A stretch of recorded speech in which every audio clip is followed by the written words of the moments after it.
welcome to Enterprise Morning on Enterprise Television, reaching you from the heart of Lagos. I am Kendi Boduri. And I am Henry. All right, so it is a beautiful day to stay informed and also inspired. We will begin with the newspaper review. Right after that, we will dive into our main conversation for the day. I know you don't want to miss that.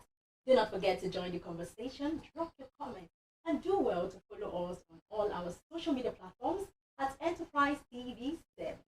So to discuss today's info with us, we have Barrister Evans Bailey. Is a barrister and a public affairs analyst. And you're welcome, sir. Good morning. Good morning. Yes, good morning. Good morning. And we also have Emeka Madun, who is a journalist and a public affairs analyst. You're welcome, Mr. Emeka. Hello, good morning, Emeka.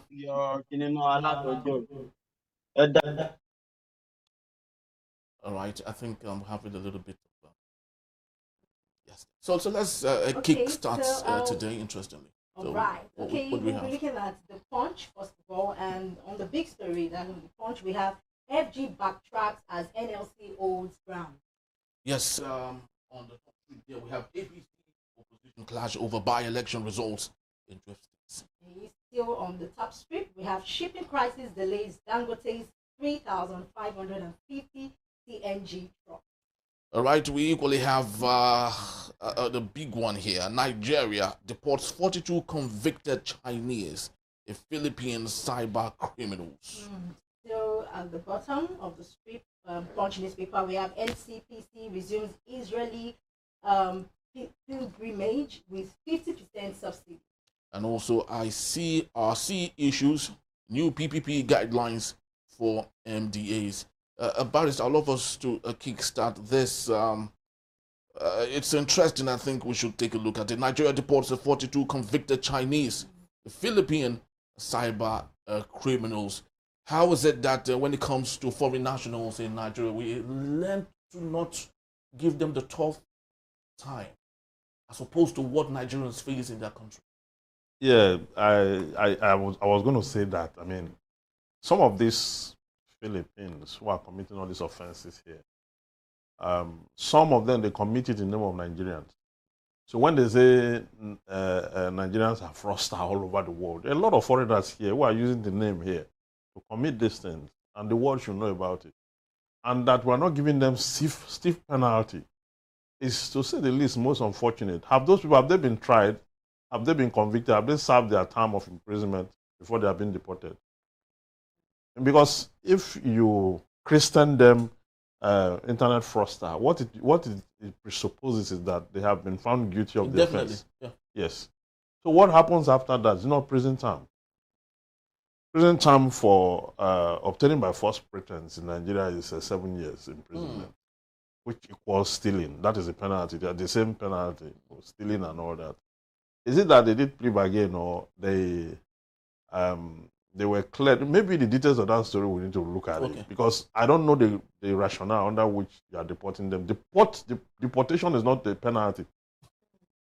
There's no such an offense as, there's no such a penalty as deportation. It's when you flout immigration laws and all that, you are deported as the consequence for your action. But that deportation itself is not a penalty as it relates to the offense they committed.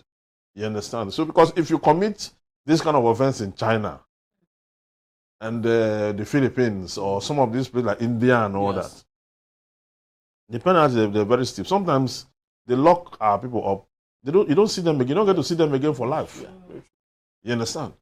But we are very lenient, and then the world still bash us. I mean, everyone can just come and run on us like we are the worst the world has to offer. That's not true.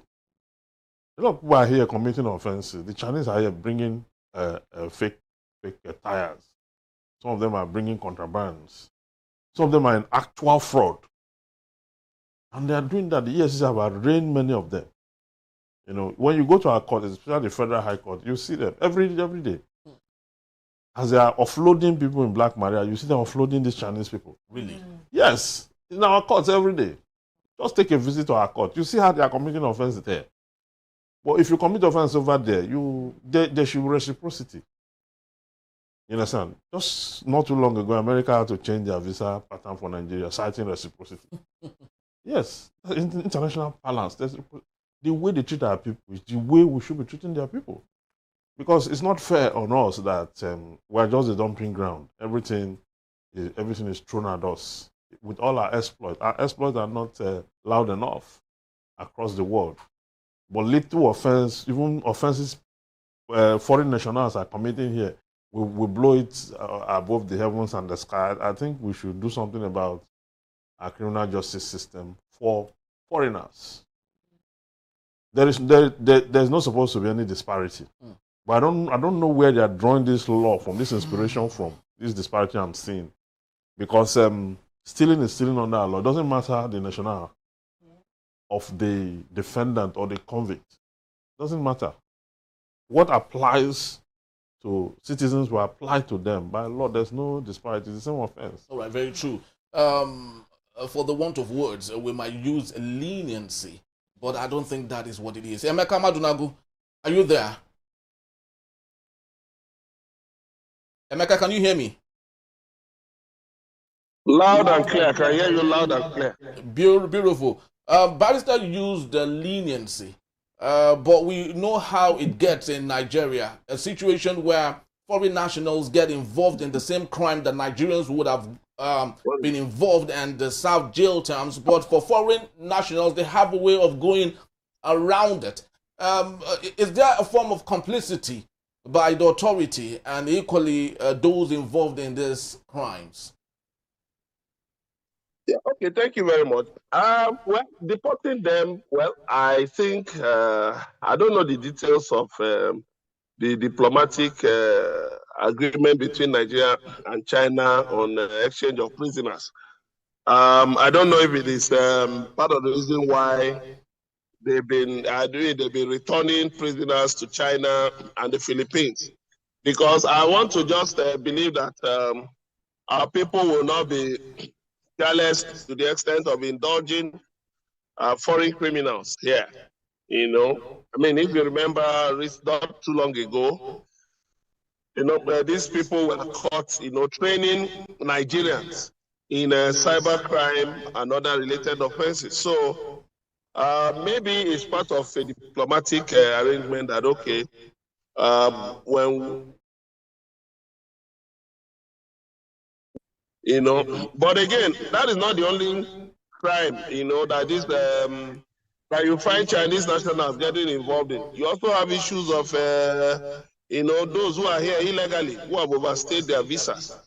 So when immigration raids factories, they go and hide. These people hide inside the bush, inside the gutters. Inside the gutters, they look for places to hide. So the thing is that the authorities in Nigeria need to tighten,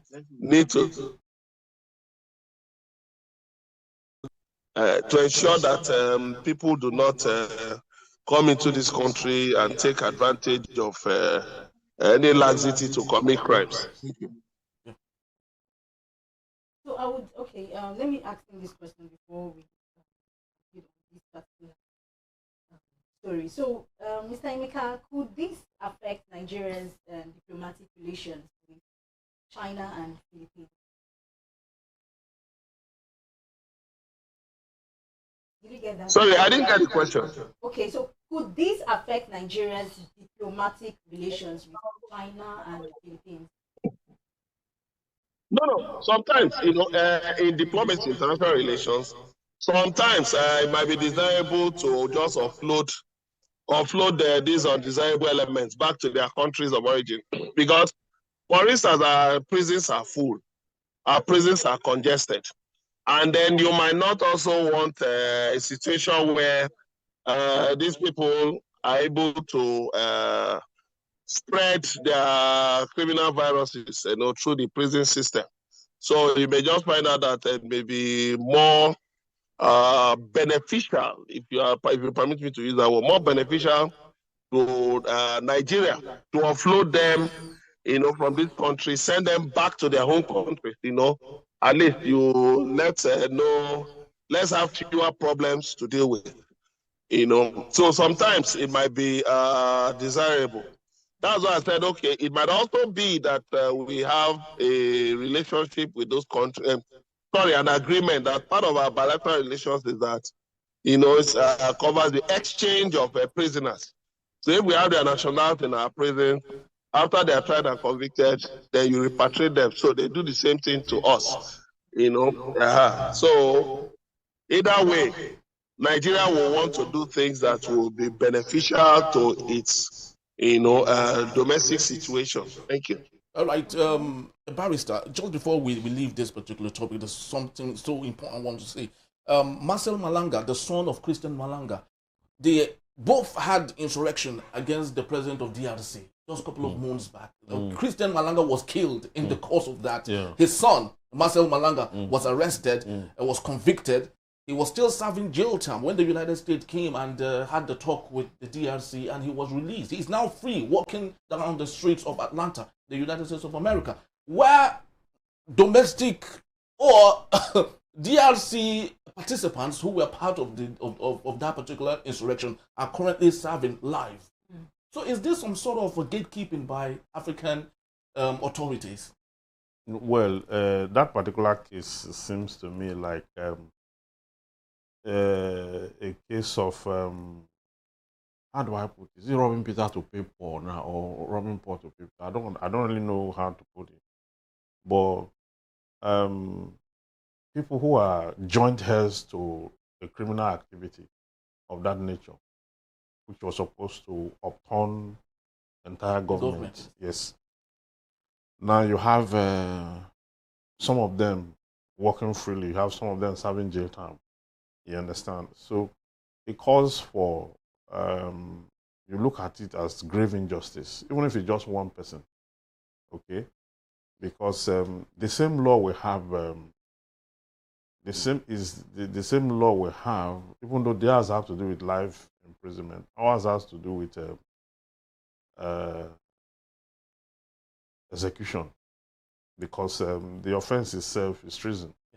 Okay, an attempt by anybody or group of persons to take over a country or any part thereof is treason, and then it comes with capital punishment. Okay, so but Americans' involvement in it also, and then Africans' lack of consistency with their own rule because America is involved, also show you how weak we are. Little wonder Trump was asking one of the African leaders, where did he learn how to speak English this way? Because once America is involved, the African space will start to jitter.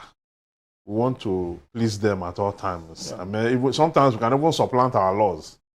And they will just come and tell us, do it like this. We'll forget our laws and we'll follow their whims and caprices. Even when their whims and caprices is tied around interests, economic interests, most of the time it's about imperialism. America will not just wake up and say they want to. America are not necessarily interested in the peaceful coexistence of the world. They are only interested in peaceful coexistence of the world as to the extent at which it protects their interests.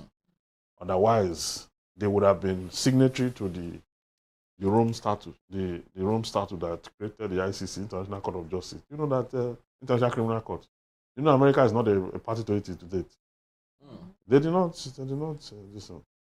Meanwhile, UN had its headquarters in New York, like America overseeing international world peace. Then if you go around and maybe kill terrorists extrajudicially, or you kill criminals extrajudicially or whatever, they will raise issues in the General Assembly of the United Nations. But they can go and kill Osama bin Laden, kill the other man, kill anywhere they want. Yes, bomb anywhere they want. But nobody will cite extrajudicial killing. You understand? That is why when you are powerful, sometimes you get away with a lot of transgressions. Okay, so it just tells you that it is not necessarily about world peace. It's more about you heard Trump with Vladimir Putin. Vladimir Putin held him on the jugular He said because they are going to see again. He said when we are seeing the game, it will be It will be Moscow. it will be Moscow. And he said that's a hard one on me. Why? Because he knows that the Democrats, you understand, are watching. They want to hear what he's going to say because they have been watching him and Putin and their relationship even before his first time when he was kicked out of office. The few time he stayed there before he came back, they've always suspected that relationship. So for him to just jump at it, that was why he backtracked and said that's a hard one. I'll take a look at it and all that.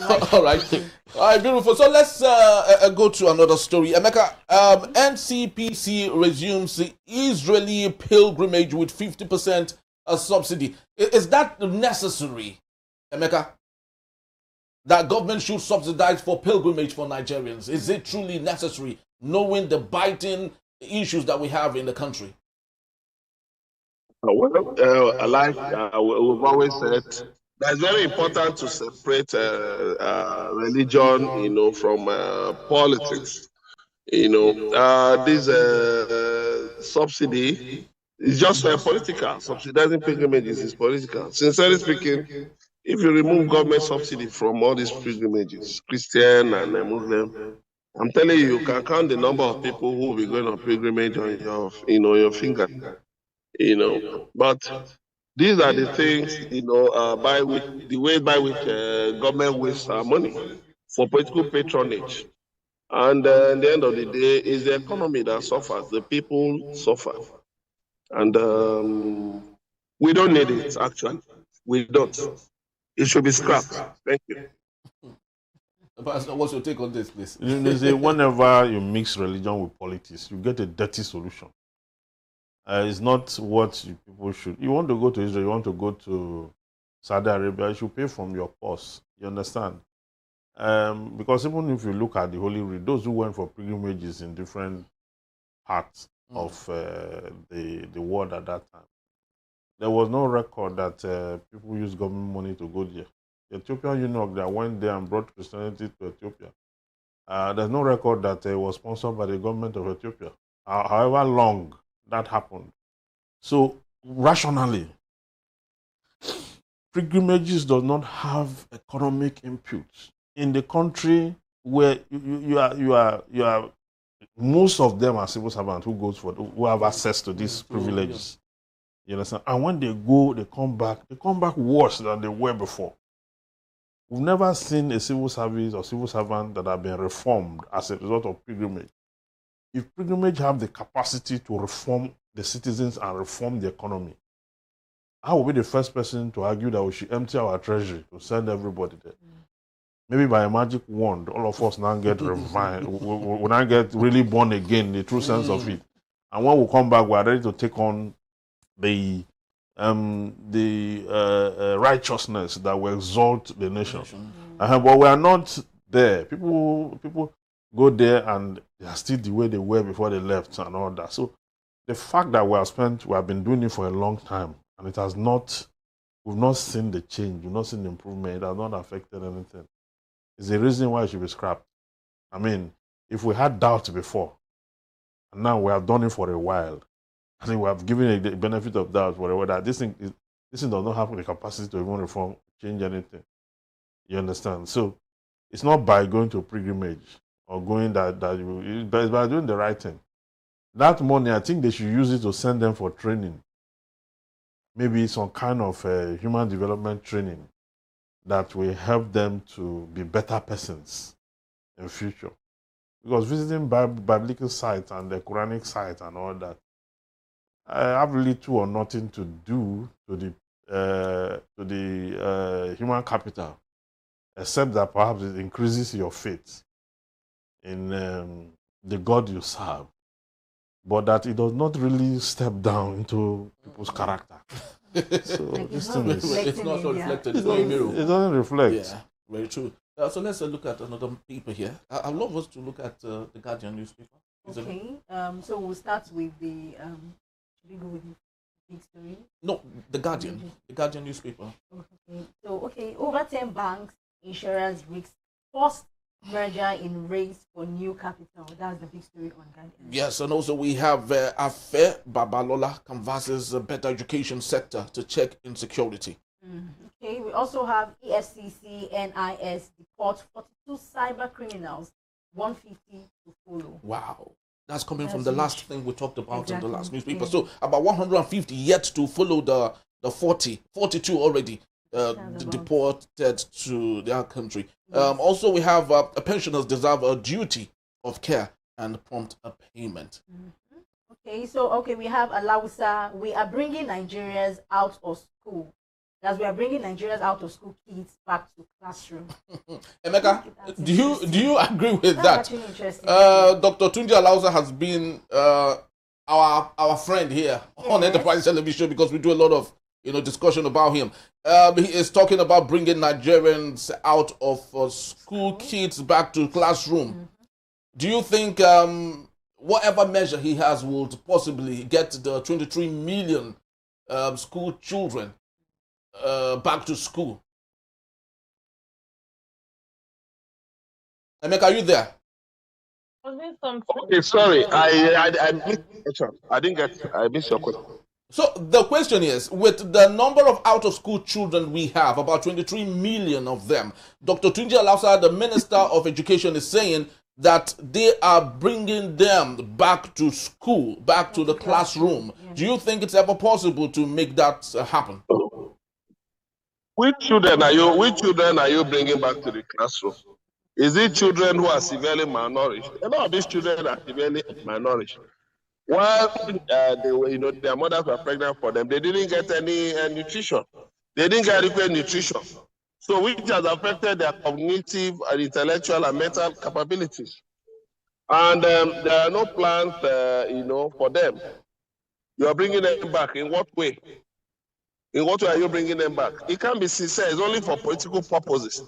Because we know that during the elections, these children are majorly used, for, to fill up the numbers. That's why you have underage voting. So, for this government that's desperate to get a second term, talking about bringing the children back, I'm suspicious of their motives, because this has been a recurring issue. 18.5 million of the out-of-school children in Nigeria, are in the north. That's about 69%. So how can you be telling me without any concrete plan? First of all, you need to address the mass poverty in the land. The mass poverty in the land. You need to address the socioeconomic issues that have led these children into the streets. Former President Goodluck Jonathan built schools, emergency schools in the north, but these schools were largely abandoned. So how are you going to bring them back? Unless you have a clear-cut, honest program to accommodate them in vocational training, because that to me is the quickest path to rehabilitating these children. You have to first of all take them off the streets of hunger and desolation.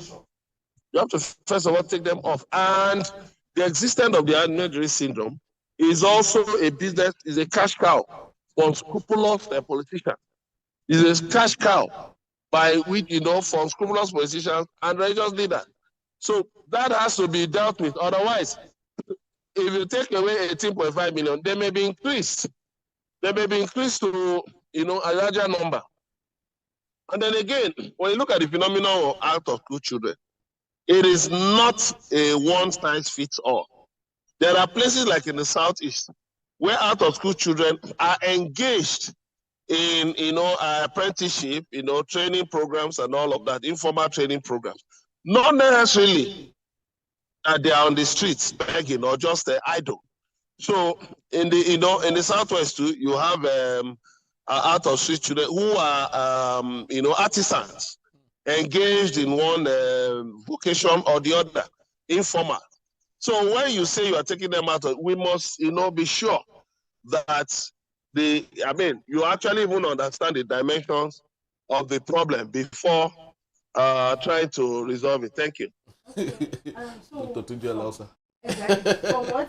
So, Barrister, let me even use the word political purpose. Do you think what Dr. Alausa said can be termed that?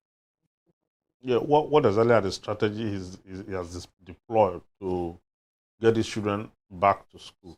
Because many of them are already engaged in so many nefarious activities.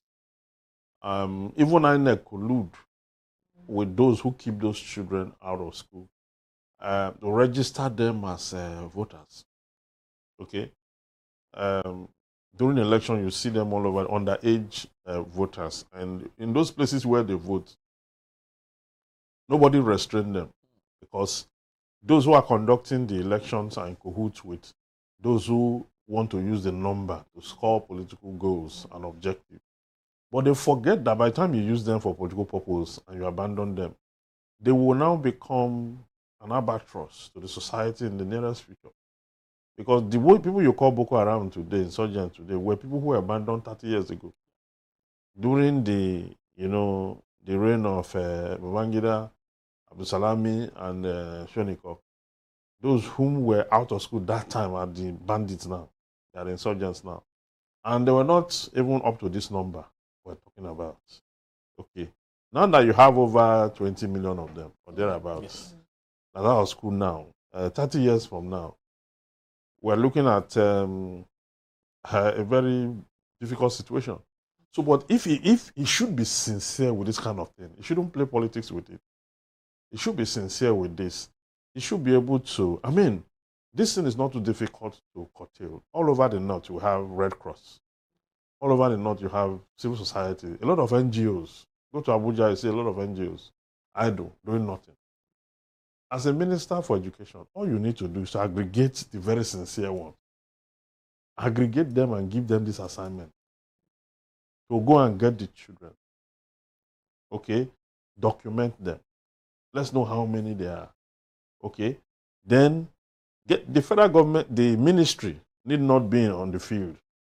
These NGOs, the Red Cross Society, those NGOs that are targeted at humanitarian activities, those are the NGOs you can use. Because that's why, as what is the strategy?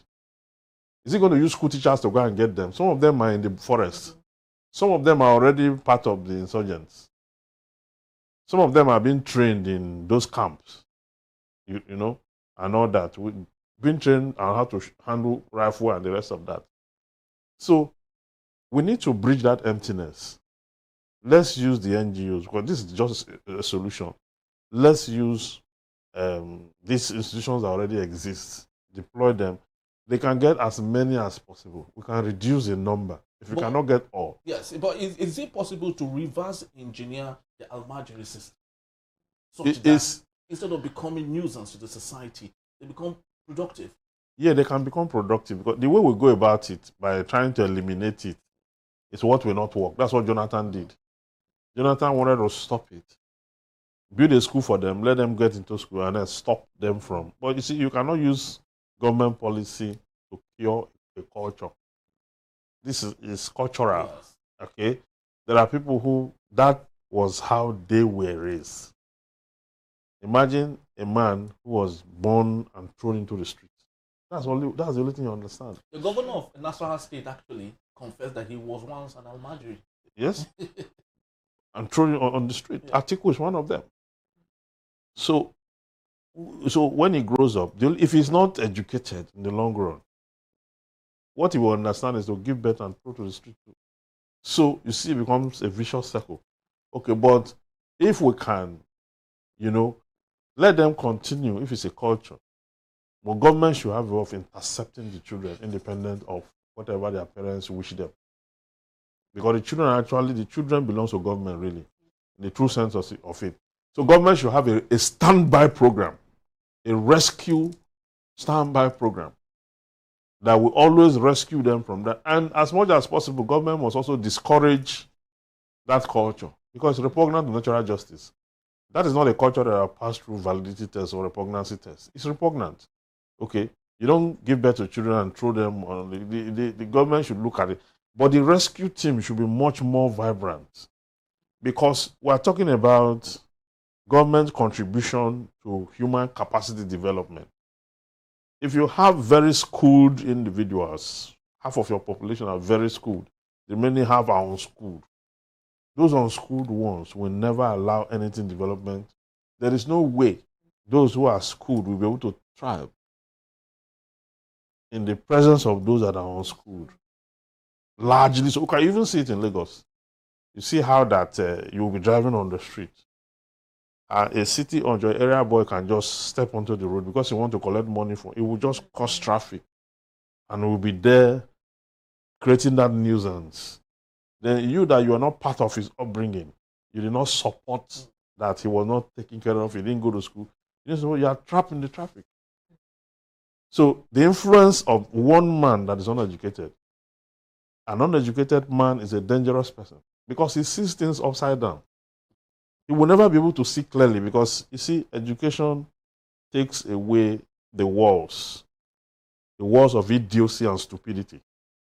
That primarily is the harbinger of men. It's education that prunes. And an unpruned person will give you the dose, that incivility. And that incivility will cause chaos. Sometimes it will lead to riot. Sometimes it will lead to different things. Even the insurgents we're talking about. A man that went through school, 4 walls of a school, can you give him a gun that you're going to attack another person?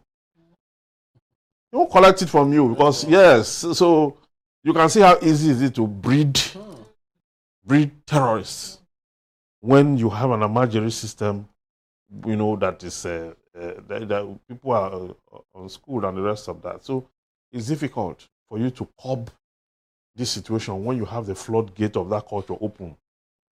That's why you need a rescue team. And that's what Alausa should be talking about. Because you just say rescue, you say you want to, out of school, you want to bring them back to classroom.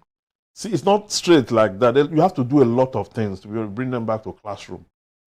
You must first document them. Let's know how many they are. Then we can now see how you can spread them across this. The public schools that you want to take them to do, that we will have sufficient, do we have sufficient classrooms? There are other factors that we're not looking at. Looking at expanding the scope, employing more teachers, training and retraining them, getting more facilities, indoctrinating them with modern education, AI and ICT and all that. These children are talented children. They are just unfortunate. And wherever they find themselves, what they will learn from. If you find themselves in the concentration camp, that's where they will learn from. If they find themselves in school, that's where they will learn from. And their output will reflect where they are learning from. So we need to be serious about it. This is a national emergency. This thing is an emergency. But because the way it's saying, just going to bring them back to classroom.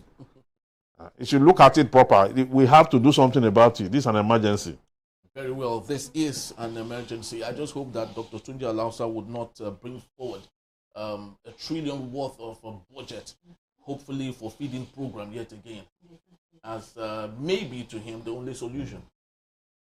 Hopefully. But I just feel he may even have other plans, even if he has not stated. Dr. Tunji had never had no good plans. It's always two step forward and 7 step backwards. We've seen it with Jam, we've seen it with Wike, we've seen it with lots of things. But of course, we hope that things will get better.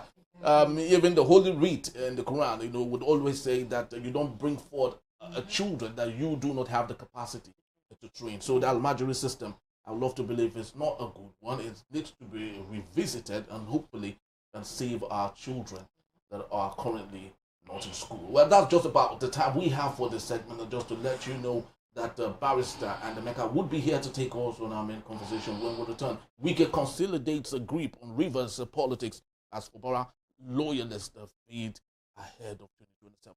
This is Enterprise Morning. Please don't go anywhere. We'll be right back.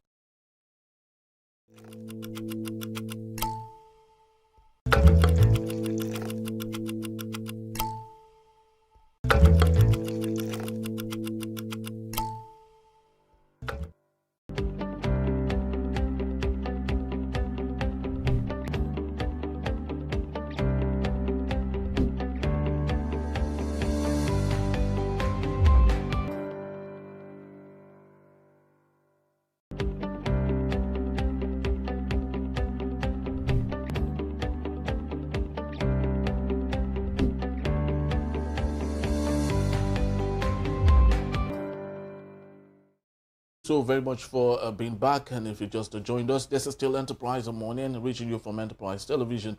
Let's head straight to our main conversation.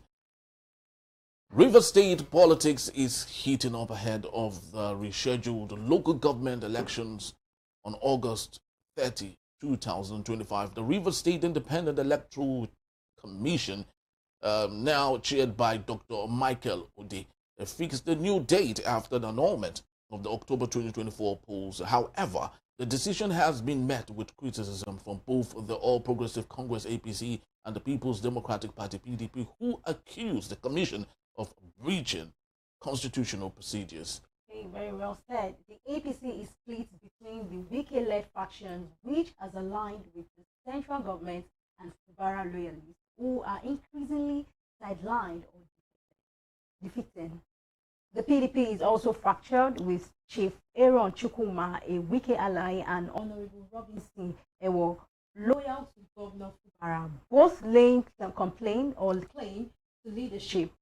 Although a court ruling favored Ewo, Wike's camp continues to dominate party structures and candidate selection, allegedly entering covert agreements with the APC. This unusual alliance has seen some PDP aspirants emerge with APC forms, falling suspicion of collision. And also, meanwhile, Fubara's influence is gradually dwindling. His simplified movement has gone silent. Allies accuse him of abandoning supporters, and speculations mount that he may defect to the APC.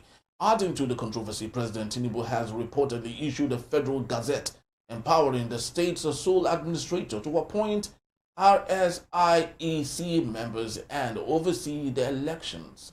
Moves the critics call unconstitutional. Okay, so in contrast, Wike has consolidated power, securing appointments and controlling both APC and PDP structures.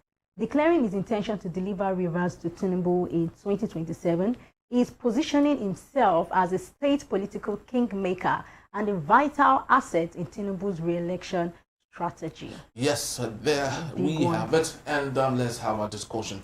Right now, I still have with me Emeka Maldonado and the Barrister Vansoferi. Thank you so much for hanging on. Very well. Barrister, what was your take on this? Lots of people are beginning to get disappointed with Fubara. I remember when all of this thing started, you actually sounded the bell that Fubara did not know what he was getting himself into. Many months after, what's your take?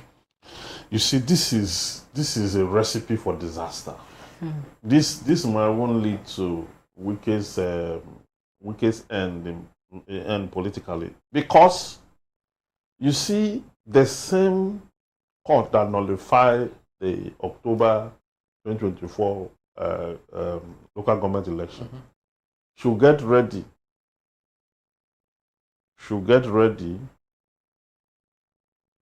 to look into a local government election that is being built to be conducted by a sole administrator. That's a big one. Yes, and they should also look into the way the former RSIEC chairman was removed for a new one. And the president's amendment and backdate of the National Gazette to fit into the narrative, so that Wike can use the sole administrator to conduct the election, so that the APC can sweep all the polls, this thing ads, so that those who emerge from that concussion, local government chairman, will be the ones who will be empowered by Tinubu to rescue the state, to have the whole state for Tinubu in 2027. That's the plan. That's the plan. They forget that there's a judiciary who's looking at what is going on. Before or after?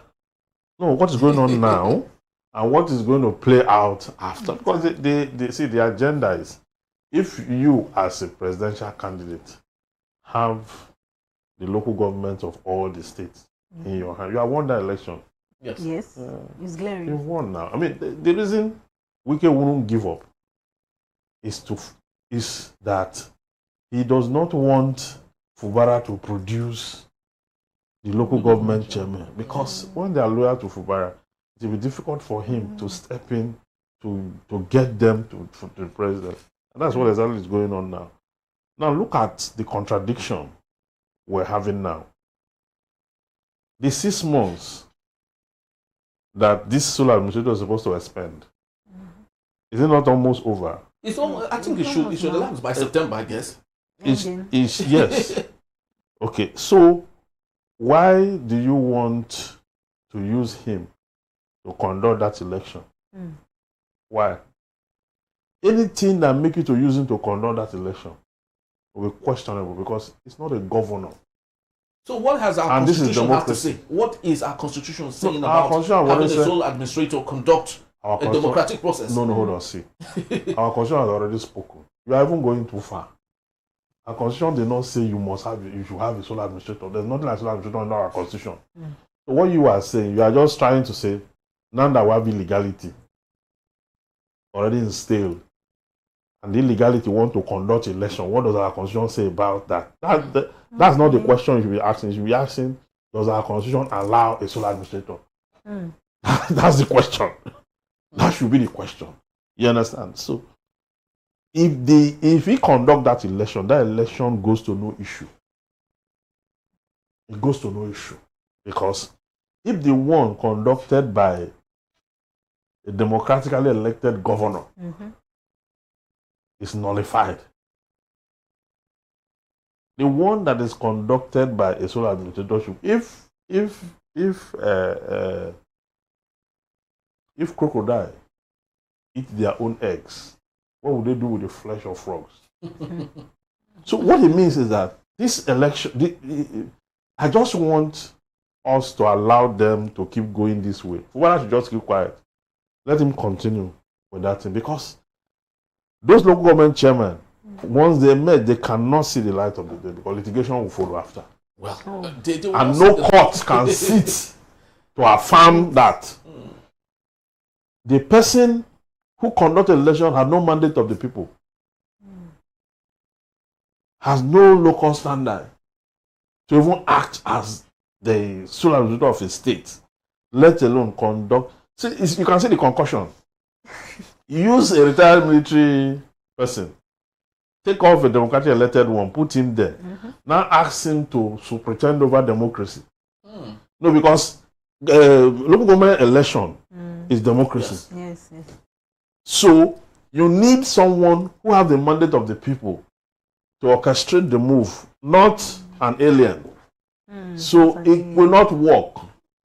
It will not. See, even the research chairman they put in there, everything is orchestrated to give APC victory, so that in the long run they will get victory. So the people of Rivers State should wake up. They should wake up and reject all these things that are going on. The people have the capacity to say what they want. This is a game that should not. The state have been messed up. The people have been. I mean, the sole administrator himself cannot even account for resources of the state. Okay. Very well. Well, could this be okay? Okay, sorry. But I just have this question in my head right now. So, Barrister. Okay. Let's see if Emeka is there. Emeka, are you still there? Emeka? Very much here. Yeah. All right, beautiful. Okay. Yes, you heard what Barrister did say. But do you really think that all of these things would work well, knowing that the president who has orchestrated all of these things is still with the authority, still has the power? Don't you think this would possibly see the light of the day if he, in the next 4 years or more? First of all, I don't have confidence in the National Assembly and in the Supreme Court at all. The Supreme Court we have right now, unfortunately, is the most. I don't know one. I'm just trying to use a nice word, but honestly, those guys at the Supreme Court are just not it. They're just not it.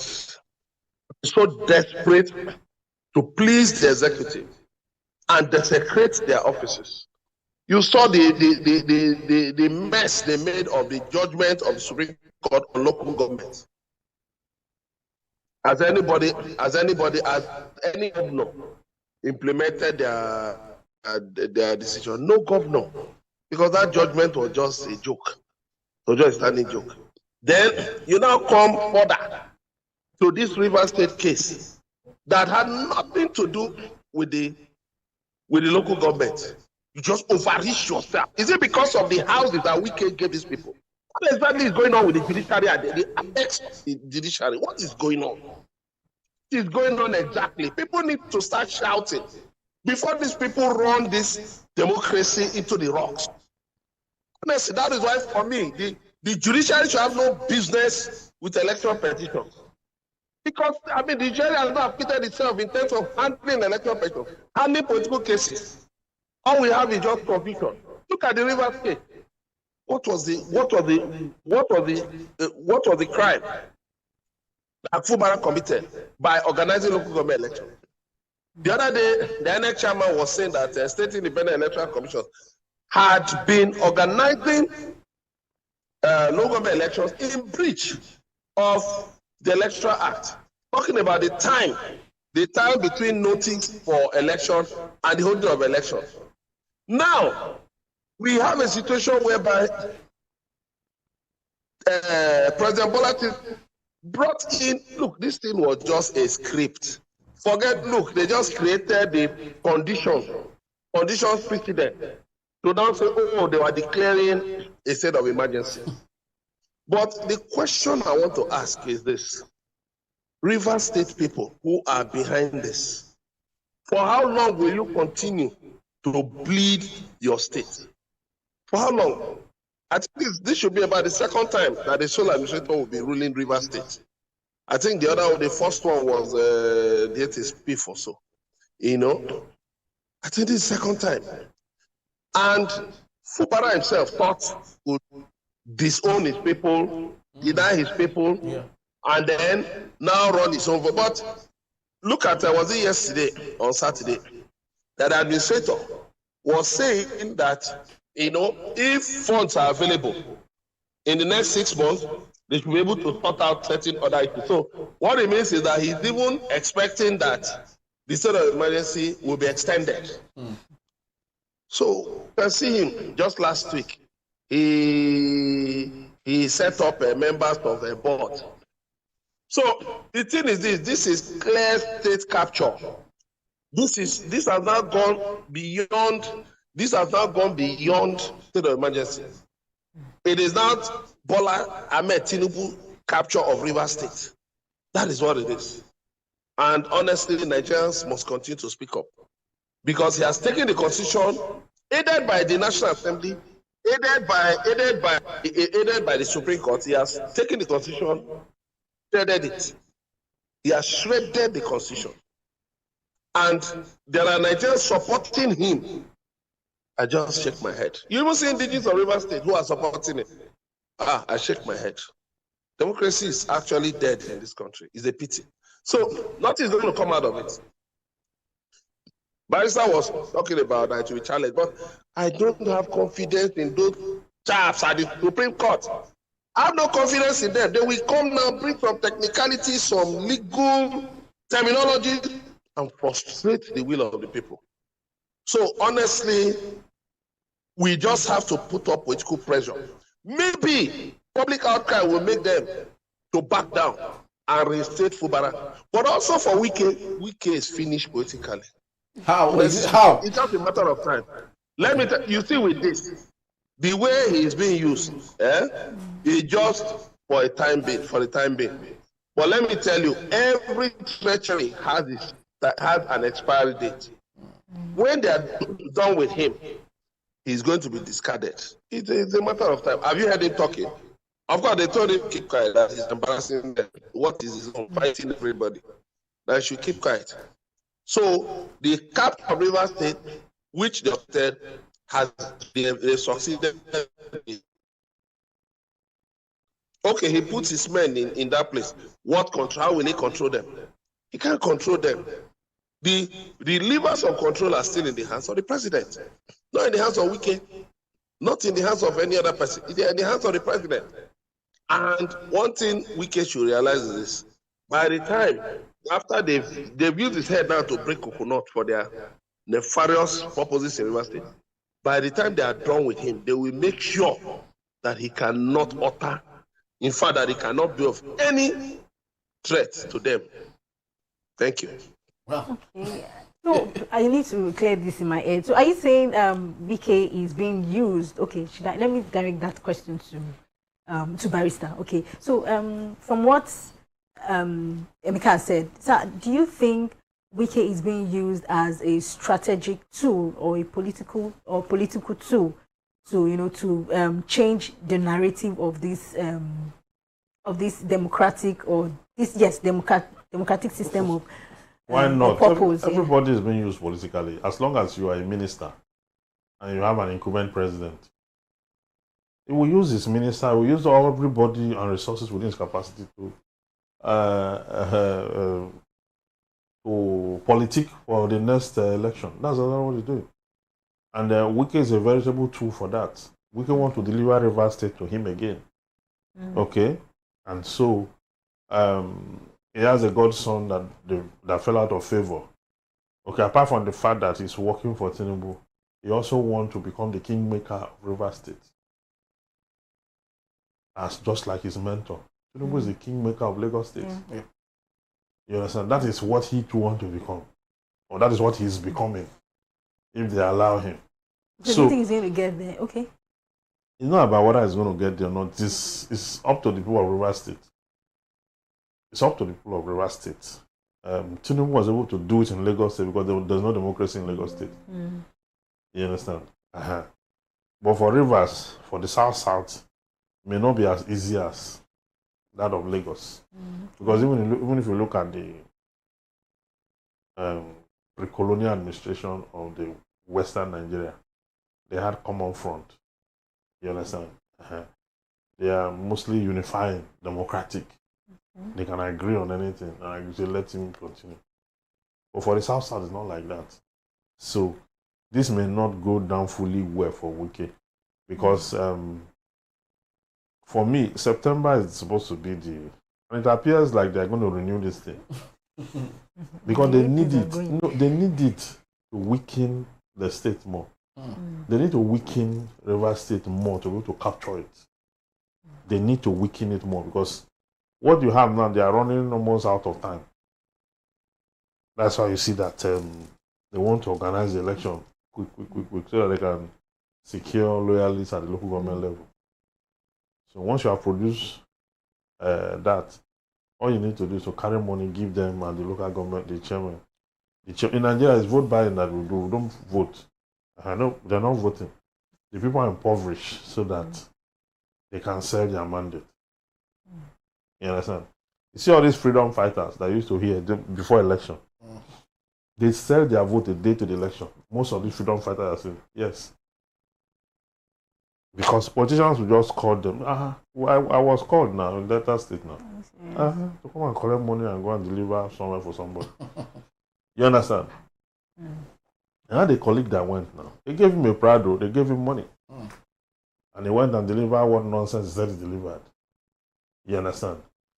So once you have that voice, they will just call you. They give you this thing. This is what you want you to do. The people are poor. All of us know they are poor. All you need to do is to package 10,000 naira. Give them, ensure that they show you their card. So they won't collect the card from them. When the election will give them the card and monitor them to ensure that they vote accordingly. But Emeka talked about the propensity of the judiciary to use technicalities to dissuade all of those things that we see right now. As much as you might not agree with that, in reality, don't you think that the judiciary is clearly a conduit? The judiciary have been infiltrated, heavily infiltrated. Before now, they captured the citizens. Okay, the politicians captured the citizens and dealt with them to the point of impoverishment, and so they can use them anyhow they like. When they did that, they went a step further and captured INEC. Now they have, a touch and follow INEC. They have no mind of his own. You understand?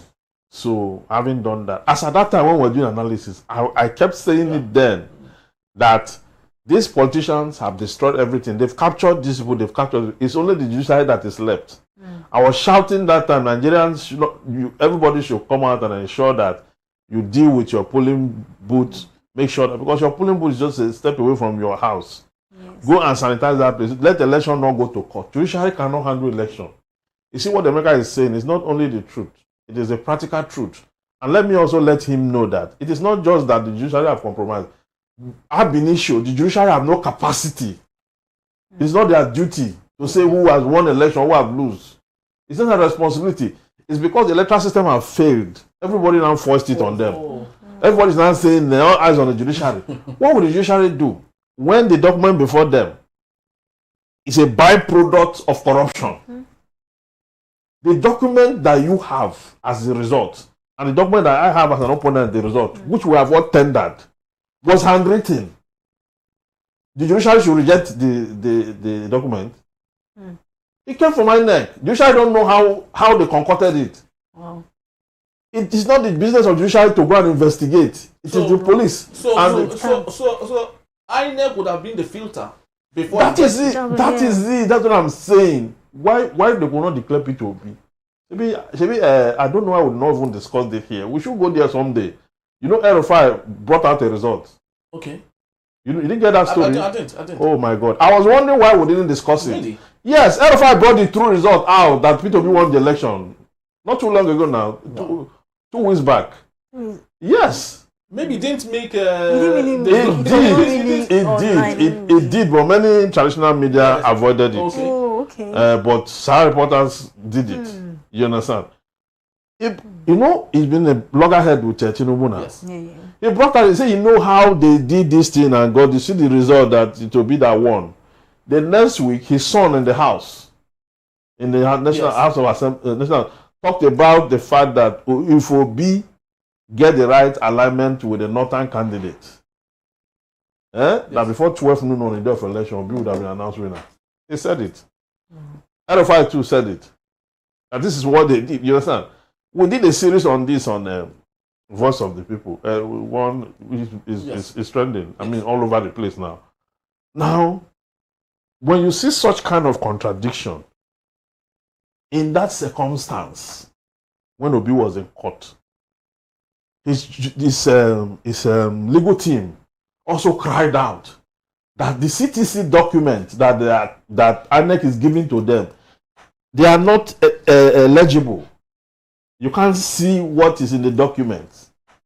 So what they managed, the few one they managed to get was the one that they front loaded. The one that Tinubu's lawyer and the legal team also front. The Obi team called how many witnesses? There were 8 or thereabouts. The presidential, they call 1 witness. They call 1 witness because the truth is that the documents that you tender in court, which came from INEC, the court is supposed to reject it. I don't understand. The court will act on. That's why you see, will be whether what is before the court cannot ground Obi's claim, and the court does not go outside what is before it. Wow! You see the problem. So even the judiciary, they are as helpless as the citizens, because they wish that what transpired in the field really is what is before them. They wish so. If that is what is before them, they will pronounce it. Of course, they pronounce Amechi winner of election in all contest. You understand? What is before them, they cannot go outside it. There was a case where Justice Kayode of blessed memory, he looked at this case, and from all indication, this man committed this offense. From all indication. But the prosecution, the evidence the prosecution have before the court did not link. The link is not there. But it's clear. Justice Kayode said this case looks up to the high heavens for want of evidence. And so the court discharged him and acquitted. They discharged the man and acquitted. He committed that offense. All indications point to that fact. But if there is no evidence before the court to link him unequivocally to the offense that has proven beyond reasonable doubt, the court will not convict him. Because the law is that once doubt is created in the mind of the court, it should be resolved in favor of the accused person. But would it go down with the society? It will not go down. It will not go down in society. People are still suffering from the hangover of that judiciary lesson. It is not unconnected to what the maker is saying. It's not unconnected. See, when I told people that P2B will not get this judgment, they won't get it. It was when they said that they took P2B's vote and gave to Tinubu, which was true. You understand? And it was said in the court. Now look at the question. During cross-examination, they now asked the witness, you said they took this vote and gave to how many local governments did they take this vote from? How many polling units? From how many wards? No particulars. The court does not work like that. The court is not a church where you come and make confession and they will take the confession and bring it into legislation and then look unto the heavens and pray to the God of creation. We don't do that in court. If you are saying they took social number of votes from you and gave to somebody, you must be able to tell us how many local government, how many polling units. You must particularize it. And your particularization should conform with the documents you are presenting before the court. An eyewitness account, which are your agents. So the moment you are not able to ground your case, you can't just come and say they took my vote. And what the court will look at is what is before it. So as much as the judiciary is corrupt, I agree. That inflated, I agree. But I can tell you that they cannot change the course of democracy. They can't. Democracy originally should emanate from the people. Section 14(2) of the Constitution. It is hereby accordingly declared that sovereignty belongs to the people, through which government derives its legitimacy. To the people, not the court. Sovereignty cannot come from the court. Legitimacy cannot emanate from the court. In fact, the court is just drawn into it because now that they've captured the people, capture Judiciary, INEC. Who is left? Everybody run to Judiciary. Judiciary come and do magic. It don't work. Emeka, historically, I do not know at what point in our stay as a people have we experienced this sort of a situation. We might have experienced it during the military era. When Sani Abacha, wanted to transition from military to civilian, and all that happened, of course, he captured the judiciary, captured almost everything. But we've never experienced this in a democratic setup like we have today. What does this pertain to our democracy? What would this cost our democracy, Emeka? Democracy can collapse. Yes. Why did it collapse in 1983? You remember Verdict 83, where MPN, went out of his way, to rig election using Sunday Adewusi. Yes. That infamous fellow who was the Inspector General of Police. I mean, they had Verdict 83. I was young enough. I was watching. I remember watching it on NTA. Verdict 83, I was old enough, to have known what happened. Verdict 83, when they were just announcing results, shooting and all of those things, but at the end of the day, where are they today? Do you still remember that there used to be a political party called the National Party of Nigeria today? You don't. They faded away into the darkness, the twilight of the ignoble past. So, that is the major threat, because democracy, to all intents and purposes, is dead in Nigeria. It's not functioning. But what still looks like a semblance, like a caricature of democracy is what we are still hanging on to, in the hope that somehow there can be a kind of a miracle that will bring democracy back to life in Nigeria. And you see, it portends grave danger.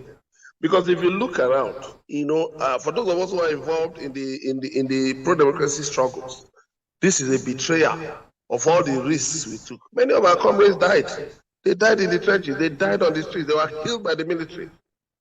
But so it's so repugnant to us that you are bringing a military person. People we chased back to the barracks. You're now bringing one of them to come and to pretend over democracy. That tells you Bola Tinubu was never a Democrat. It has been proven time and again. He was never a Democrat. He was just there, just for the optics. And we have seen it today. So look, to all intents and purposes, these people are just pretenders. They are vote buyers. You saw what happened in the by-elections of Saturday. They are buying votes for as much as 20,000. You saw where the governorship candidate in Anambra State was threatening the deputy governor of Anambra State that I will burn all your cars and nothing will happen. And policemen and soldiers were right there, just grinning like idiots, if you permit that word, just grinning. It was so disgusting. None of them could say, no, let's not go this way. No, don't say that. They were just there grinning. And somebody, a non-state actor, was threatening a state actor, threatening an elected deputy governor. And you know the tragedy. The irony of the whole thing is this.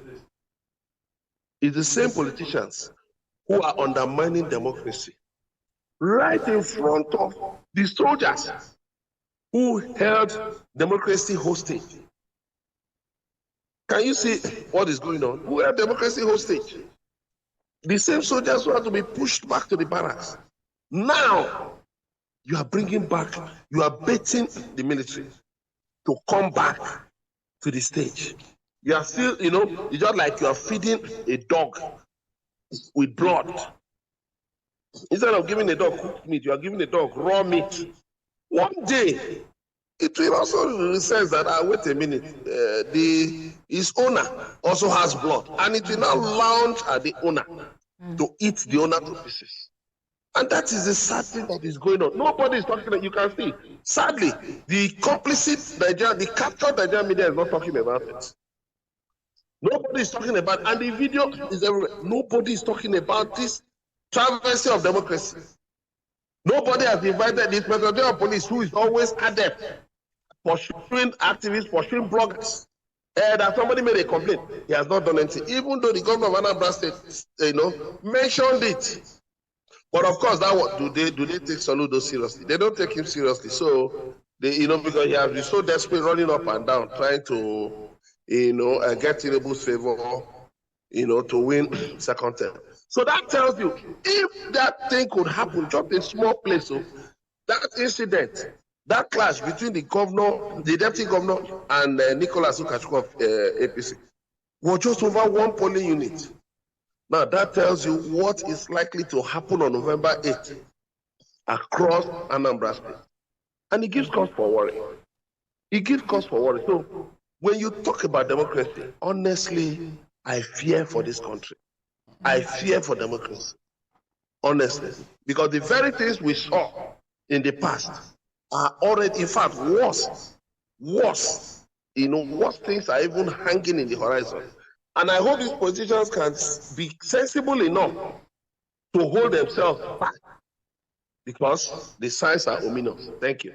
Very well. Barrister, why is Bola Tinubu not seeing some of these things? It's glaring for him to see the results of all of these things that he gets, he gets to do, that no one seems to confront him or control him or advise him to do otherwise. He should see, but I'm actually not convinced that he's not seeing. But he's not acting like he's seeing. Because last night, Shewa Kimbaloyi had to release another advocacy. I don't know that you saw it on Politics Sunday. Directly to him. See, 2 years have passed, long past, when you made these promises to renewed hope. But what they're getting is not it and all that. So this is someone who was part of the formation for NADECO. What did NADECO stand for? Nigerians should own government. Democracy should really function as it should. and went on exile on account of it.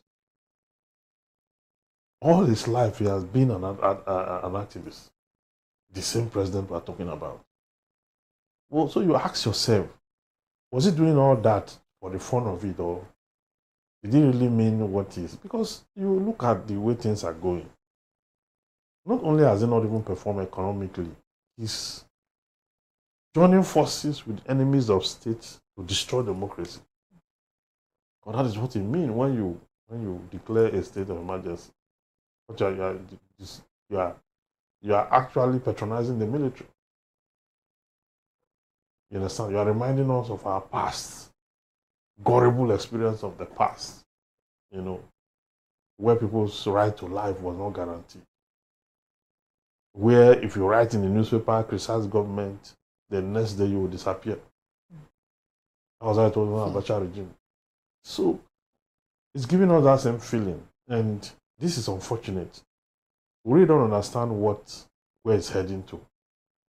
Because it said that this regime, there's going to be an aspect that there will be pain, and after the pain will come joy and the rest of that.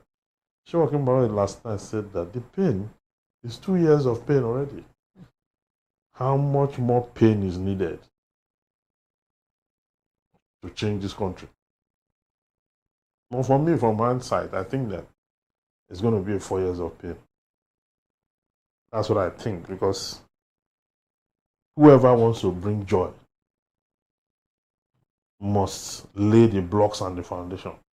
So if I've done 2 years of pain and the blocks and foundation of joy is not seen, it means that we're looking at 4 years of pain. And God forbid it is renewed.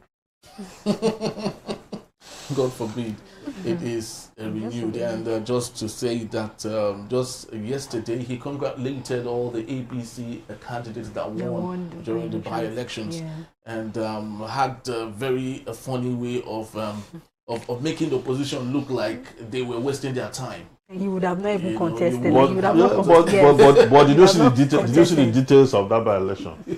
You see that nothing has changed. It was the way it was still the same thing.